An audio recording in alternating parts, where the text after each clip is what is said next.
મારું નામ વિપુલ રબારી, આમ આદમી પાર્ટી હળવદ શહેર પ્રમુખ। છેલ્લા 28 વર્ષથી ભારતીય જનતા પાર્ટીનું હળવદ નગરપાલિકાની અંદર શાસન છે।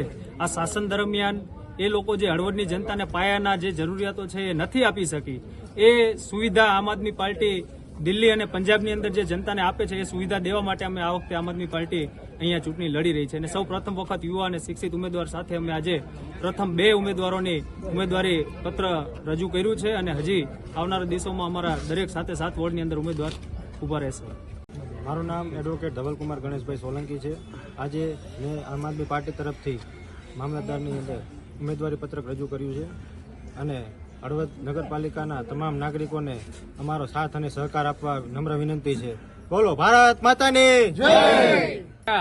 પાર્ટીના હોદ્દેદારો સાથે આજે અમે આમ આદમી પાર્ટીના બંને ઉમેદવારોના ફોર્મ ભરવા માટે મામલતદાર કચેરીએ આવ્યા છીએ।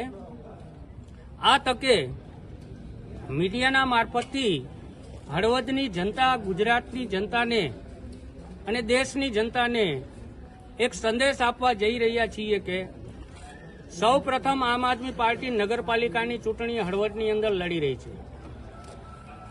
એની અંદર પણ સૌથી પહેલા જે આમ આદમી પાર્ટીની વિચારધારા છે કે યુવા એજ્યુકેટેડ ઉમેદવારો હોવા જોઈએ, જેથી કરીને થોડા કાયદોને જાણી શકે। પરંતુ અમે હળવદની જનતા માટે ઉમેદવાર જ એવા આપ્યા છે કે કાયદોને જાણવાની પોતે વકીલ જ છે,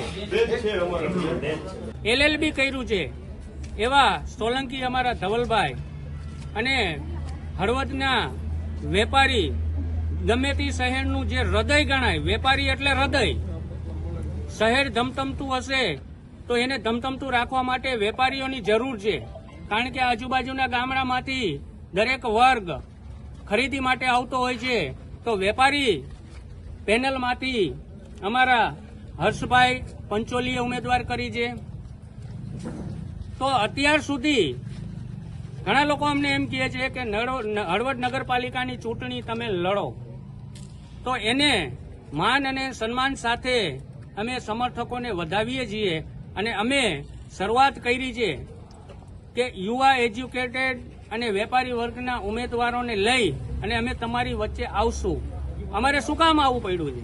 કારણ કે આઝાદીના 75 વર્ષથી વધુ સમય થયો છતાં પણ પાલિકાઓ હોય કે નગરપાલિકાઓ હોય કે મહાનગરપાલિકાઓ હોય, એની અંદર જે હાલત છે, રોડ, રસ્તા, ઘણી વખત આપણે મીડિયાના મારફતથી આપણે લોકોને, મામલતદારશ્રી હોય કે ચીફ ઓફિસર હોય, એને ઘણી વખત આપણે આવેદનો આપ્યા છે, મુદ્દાઓ આપ્યા છે, છતાં પણ કશું થતું નથી।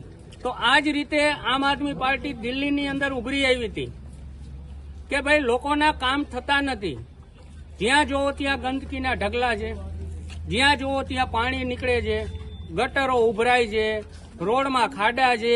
એ તો તમને યાદ હશે કે અમે બાટલા ચડાવ્યા હતા, છતાં પણ એવા બાટલા અમારા વિરોધથી ચડાવવામાં આવે છે, કંઈ ફેર પડતો નથી। એટલા માટે હવે અમે જનતાની વચ્ચે જઈ રહ્યા છીએ। જે લોકશાહી ઢબે, જે લોકશાહીના હકો છે આપણા, એ હકોને સાથે લઈ અને ચૂંટણી લડવા માટે અમે, અમારી ટીમ, આમ આદમી પાર્ટીની ટીમ આખી ઉતરી છે।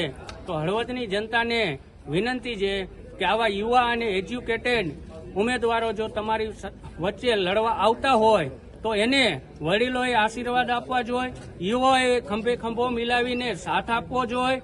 તો આપણી આવનારી પેઢીને સારા રસ્તા મળશે,